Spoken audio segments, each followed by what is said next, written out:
आपकी फसल पर यदि मैग्नीशियम की कमी है तो भी आपका पीलापन आएगा। आपकी फसल पर सल्फर की कमी है तो भी आपका पीलापन आता है। और आपकी फसल पर नाइट्रोजन की कमी है तो भी इस पर पीलापन आता है। तो हमने देखा पीलापन आया हमारी पत्तियों पर, लिया फंगिसाइड का स्प्रे कर दिया, जबकि क्या था वो था सल्फर की कमी, वो थी मैग्नीशियम की कमी, या वो थी नाइट्रोजन की कमी। नमस्कार, कैसे हैं आप सब? आशा करता हूँ मस्त होंगे। दोस्तों, खेती पर काफ़ी चुनौतियां हैं और इन चुनौतियों के बावजूद हमें खेती करना पड़ता है। सब्जी वर्गी खेती खासकर अगर हम देखें तो अभी के समय पर मौसम का इतना उतार चढ़ाव है, जब बारिश होने की होती है तो होती नहीं है, और जब बारिश का समय निकल जाता है उस समय पर फिर बारिश होती है बेमौसम। इस साल हमने देखा कि गर्मियों के समय पर बारिश बहुत हुई और उस बारिश के कारण टमाटर की हमारी फसल थी वो ख़राब हुई। उस पर जो है कई प्रकार के फंगसों का अटैक, जैसे कि अर्ली ब्लाइट है, लेट ब्लाइट है, बैक्टीरियल ब्लाइट है, ये सारी समस्याएं आई और इन समस्याओं को साथ में लेकर हमें खेती करना पड़ता है। आज के इस वीडियो पर मैं आपको 5 ऐसे मूल मंत्र बताऊंगा जो कि खेती पर यदि आप अपनाते हैं तो आप यकीन मानिए आप जो है खेती पर मुनाफा कमा सकते हैं। चलिए दोस्तों, वीडियो की शुरुआत करते हैं। मैं हूं राकेश साहू, आप देख रहे हैं एग्री जीवन बातें किसान की। यह आपका अपना चैनल है। इस चैनल पर जो भी जानकारी दी जाती है, यदि पसंद आए तो वीडियो को लाइक करें और चैनल पहली बार चैनल को सब्सक्राइब करें। 5 मूल मंत्रों में सबसे पहला जो मूल मंत्र है वो है सही समय। सही समय का चुनाव। यदि आप अपनी फसल को अगेती लेते हैं तो आपको चुनौतियां ज़्यादा आती हैं, लेकिन उस पर बाजार भाव मिलने के चांस आपके बढ़ जाते हैं। लेकिन वहीं अगर हम सही समय पर लगाते हैं तो हमें भले ही थोड़े बाजार भाव कम मिलते हैं, लेकिन हमें उसका उत्पादन जो है बढ़िया मिलता है और उस पर जो रोग आते हैं बहुत ही कम आते हैं। इसलिए हमें ऐसे समय का चुनाव करना चाहिए फसल के हिसाब से। जैसे अगर हम टमाटर को देखें तो टमाटर पर देखा गया है कि जो ज़्यादा अगेती हम लगाते हैं तो उस पर रोग बहुत आते हैं भैया, और रोग जब आते हैं तो फिर उस पर खर्चे हमारे बढ़ जाते हैं। आपको ऐसा लगता जरूर है कि हमने 800 रुपये कैरेट बेच दिया, 1000 रुपये कैरेट बेच दिया, लेकिन आपके हाथ में कुछ नहीं आता।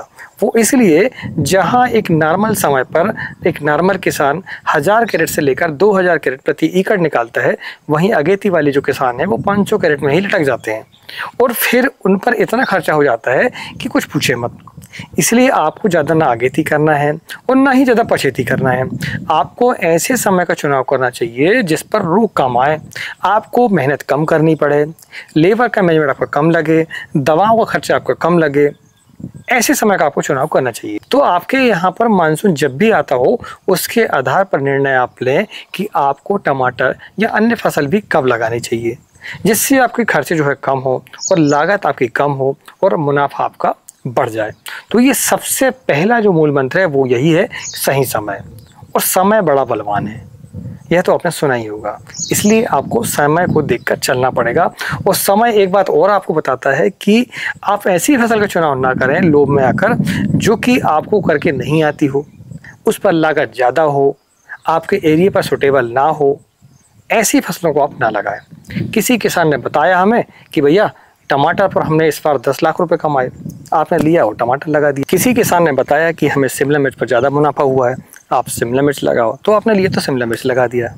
ऐसा आपको बिल्कुल नहीं करना है। जो फसल आपको करके आती हो आपको उसी फसल को करना है। तो इस तरीके से आपको समय को देखते हुए भी काम करना पड़ेगा। दूसरा जो मूल मंत्र है वो है बीज और नर्सरी।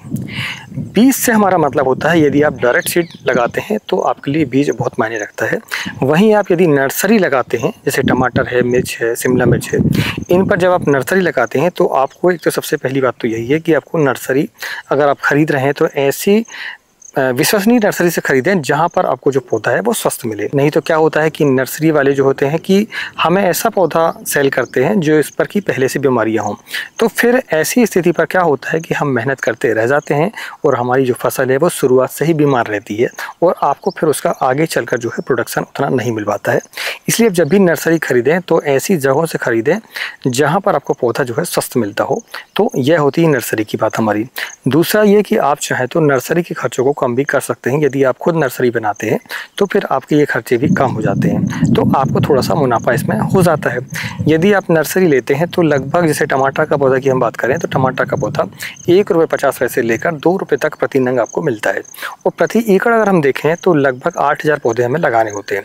8000 के हिसाब से यदि हम देखें तो लगभग 8 × 12 लगभग 12 से 15 हज़ार रुपये की नर्सरी आपकी हो जाती है। वहीं यदि आप खुद से नर्सरी बनाते हैं तो आपके ये खर्चे कम हो जाते हैं और आपको सीड का खर्चा लगता है और कोकोपीट का खर्चा लगता है और ट्रे का खर्चा लगता है। 60 से 70 पैसे पर नर्सरी आपकी तैयार हो जाती है यदि आप खुद से नर्सरी बनाते हैं तो। और आप खरीदते हैं तो फिर आपका जो पौधा है वो लगभग ₹1.50 से लेकर ₹2 तक आपका चार्ज उसका लगता है। तो आपके ये खर्चे आप ऐसे कम कर सकते हैं खुद से नर्सरी बनाकर।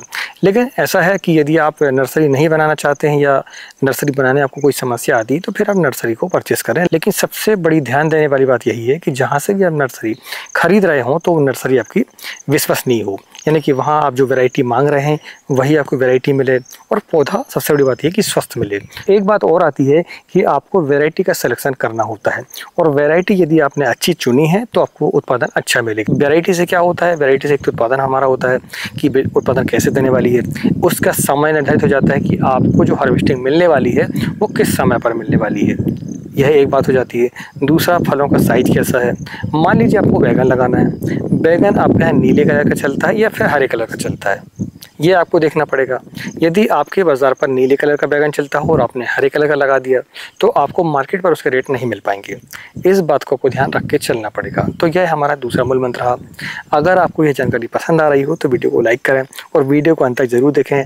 आप इस वीडियो पर काफ़ी कुछ सीख के जाने वाले हैं। यदि इस वीडियो पर आपको कुछ सीखने लायक ना मिले तो इस वीडियो को आप डिसलाइक करें। हम अपने अनुभव के आधार पर आपको बताते रहते हैं समय समय पर कि यार हमें क्या करना चाहिए और क्या नहीं करना चाहिए। इसलिए जो है आप वीडियो को अंत तक जरूर देखें और पसंद आए तो वीडियो को लाइक करें। तीसरा पॉइंट है खरपतवार। आप ये मेरे पीछे देख रहे हैं, यहाँ पर हमने लौकी का सीड अभी लगाए हुए आज ही। अब ये हमने लौकी पर मल्चिंग लगा दी तो मल्चिंग से फ़ायदा क्या हुआ कि हमारा जो खरपतवार है वो हमारे पौधों के किनारे तो कम से कम नहीं होगा। अब बात यहाँ पर यह आती है कि वहाँ तो नहीं होगा, लेकिन ये जो बीच में आप नाली देख रहे हैं यहाँ पर खरपतवार आपके होते हैं। और खरपतवार जब होते हैं वहाँ पर तो क्या होता है, जब भी कोई बीमारी आती है, कोई इंसेक्ट आता है तो हमने स्प्रे कहाँ किया, अपनी फसल पर, लेकिन वह जो इंसेक्ट है उड़कर कहाँ पर आता है, खरपतवार पर, और वहाँ पर फिर वो शांति से रहता है। और जैसे ही दवा का असर खत्म होता है तो फिर वह जो इंसेक्ट है फिर से हमारी फसल पर आ जाता है।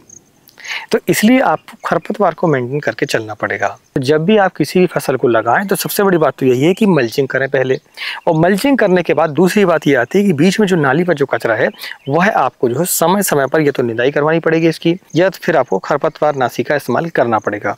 तो खरपतवार नाशी में अगर हम देखें तो जो शुरुआती फसल पर जब हमारी फसल की जड़ें जो है ज़्यादा नहीं फैली हुई होती हैं उस समय पर हम इसमें बीच में ग्लाइफोसेट चला सकते हैं, ठीक है। दूसरा, जब हमारी फसल बड़ी हो जाती है तो क्या होता है, आपको थोड़ी सावधानी बरतनी पड़ेगी इस पर।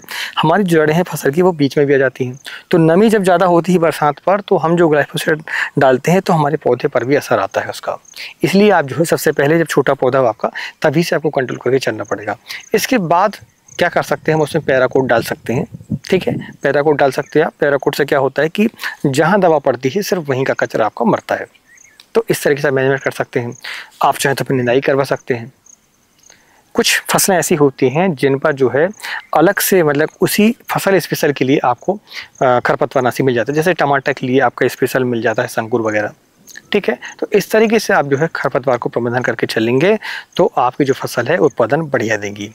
अन्यथा आप जो है फसल तो लगा लेते हैं, फसल की हाइट भी आ जाती है, सब कुछ हो जाता है, लेकिन इंसेक्ट या फंगस जब परेशान हमें करते हैं तो हमारी जो फसल है देखते ही देखते खत्म हो जाती है और फिर उसके खर्चे भी बढ़ जाते हैं आपके।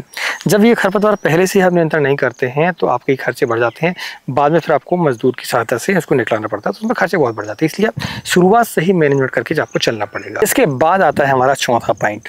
चौथा पॉइंट है हमारा लेबर प्रबंधन। लेबर प्रबंधन सबसे प्रमुख है सब्जियों की खेती पर। सब्जियों की खेती पर आपको देखना पड़ेगा कि आपके एरिया पर जो मज़दूर है वो उपलब्धता उनकी कितनी है, उनकी जो दिहाड़ी है वो कितनी है, ठीक है। मान लीजिए आपने हरी मिर्च लगा दी और आपके यहाँ मज़दूरों की थोड़ी सी शॉर्टेज है या फिर मज़दूरी उसकी दिहाड़ी जो है वो ज़्यादा है, तो फिर आप देखेंगे आपको इस पर खर्चे ज़्यादा हो जाते हैं। लेकिन जब आपके पास अगर हम देखें तो हमारे पास मजदूरी अगर है, मजदूर की व्यवस्था है, तो हम ऐसी फसलों को लगा सकते हैं जिन पर लेबर थोड़े से ज़्यादा लगते हों। तो आपको फसल लगाने के पहले ये भी देखना पड़ेगा कि आपके एरिया पर मजदूर कैसे हैं, और मजदूर कैसे हैं इसके बाद ये बात आती है कि आपको प्रबंधन करके चलना पड़ेगा। प्रबंधन का मतलब क्या हुआ कि जहाँ पर 4 लेबर लगने वाले हैं वहाँ पर आपके 2 लेबर लगेंगे, तो आपको 2 लेबरों का पैसा आपको बचेगा।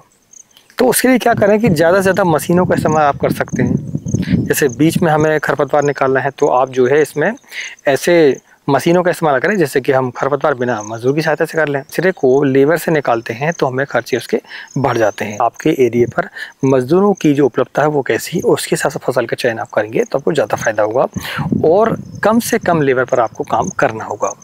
जैसे हमने मल्चिंग बिछा ली तो मल्चिंग बिछाने से हमारा फ़ायदा ये हुआ कि यहाँ पर हमें निंदाई कम लगने वाली है। ठीक है, हमने ड्रिप लगा ली, ड्रिप लगाने से फ़ायदा ये होगा कि हमें सिंचाई पर खर्चे कम होने वाले हैं। सो इस तरीके से आपको मैनेजमेंट करके चलना पड़ेगा। अब हम जानते हैं हमारे 5वें मूल मंत्र को, जो कि इस वीडियो की सबसे खास बात है। दोस्तों, आपने फसल लगा ली, आपने खरपतवार भी निकला दिया, आपने बीज और नर्सरी का चुनाव भी अच्छे से कर लिया, आपने लेबर मैनेजमेंट भी कर लिया, लेकिन आपका उत्पादन इनसे आने वाला नहीं है। उत्पादन तब आता है आपका जब आपकी जो फसल है वह उस पर रोग ना हो। ठीक है, जैसे हमारी ये लौकी की फसल है, इस पर ये जो रोग है, ठीक है, ये हमारी ब्लाइट भी हो सकती है, इस पर डाउनी मिल्डी भी हो सकती है, पाउडर मिल्डी भी हो सकती है, कई प्रकार के रोग आते हैं इस पर फंगस संबंधी। तो यदि आप इन रोगों को कंट्रोल नहीं करेंगे तो आपकी जो फसल है वह ज़्यादा चलने वाली नहीं है। दूसरा, आपको हार्वेस्टिंग उसकी नहीं मिलने वाली। और दूसरी बात आती है इस पर खाद प्रबंधन। खाद प्रबंधन में क्या है, न्यूट्रिएंट हम कौन सा दे रहे हैं इस पर। जैसे फ्लावर की स्टेज हमारी तो हमें बोरान देना पड़ेगा, कैल्शियम देना पड़ेगा इसके लिए। जैसे मिक्स माइक्रो न्यूट्रिएंट जो होते हैं हमारे, उनमें हमें कम से कम प्रति एकड़ 500 ग्राम को 15 दिनों में एक बार चलाना चाहिए। अब जैसे मान लीजिए आपकी जो स्टेज है वह बढ़वार की स्टेज है, वेजिटो ग्रोथ की स्टेज है, तो उस समय पर आपको 19-19 है, 12-61 है, इनका इस्तेमाल करना चाहिए। अब आपकी फसल पर छोटे छोटे आपके फल दिखाई दे रहे हैं मान लीजिए, तो फिर आप क्या करेंगे, उस पर 52-34 की मात्रा देंगे।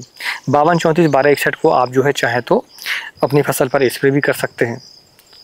तो आपने देखा कि हमने अलग अलग स्टेजों के लिए आपको खाद बताई है। जैसे पोटास की मात्रा हमें कब आवश्यकता लगती है उसकी, जब हमारी फसल पर जो है फल जो है लग चुके हैं अच्छे से, तो हमें पोटास की मात्रा ज़्यादा लगती है। पहले भी लगती है, लेकिन जब हमारी फसल पर हार्वेस्टिंग चालू हो जाती है तो उस समय पर हमें पोटास को ज़्यादा देना पड़ता है। तो आपको ये समझना चाहिए इस बात को कि हमारी फसल पर किस चीज़ की ज़रूरत है। अगर हम उस हिसाब से इस पर हम न्यूट्रिएंट देंगे, इस पर खाद प्रबंधित करेंगे, तो फिर हमारी फसल जो है अच्छे से चलेगी भी और आपकी हार्वेस्टिंग भी अच्छे से आएगी, उस पर हार्वेस्टिंग ज़्यादा आएगी। तो क्या होता है कि कभी कभी हम थोड़े से चूक जाते हैं। वो कैसे? अब ये पीलापन आपको दिखाई दे रहा है। अब पीलापन जो है कई कारणों से आता है। आपकी फसल पर यदि मैग्नीशियम की कमी है तो भी आपका पीलापन आएगा।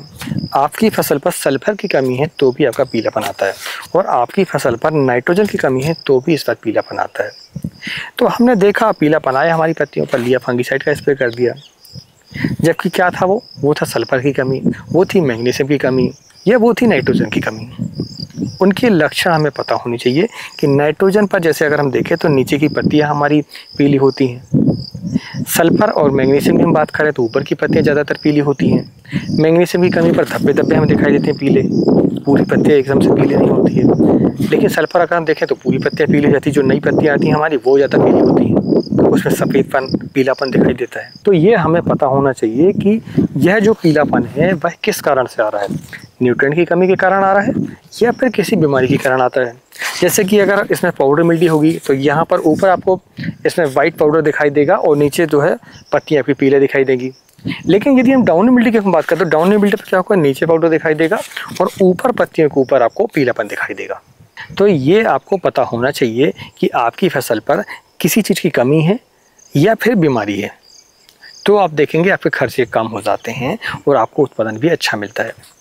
दोस्तों, हमने इस वीडियो पर आपको सफलता के 5 मूल मंत्र बताए हैं, जिनका उपयोग करके, जिनको समझकर आप जो है अपनी खेती पर अच्छे से मुनाफा ले सकते हैं। अगर जानकारी पसंद आई हो तो वीडियो को लाइक करें। अगर टमाटर की खेती के बारे में जानकारी आपको चाहिए तो इस वीडियो को देखें। यदि आपको शिमला मिर्च की खेती की जानकारी चाहिए तो आप इस वीडियो को देखें। मिलते हैं एक नई वीडियो में एक नई जानकारी के साथ, तब तक नमस्कार। जय हिंद, जय किसान, जय जवान।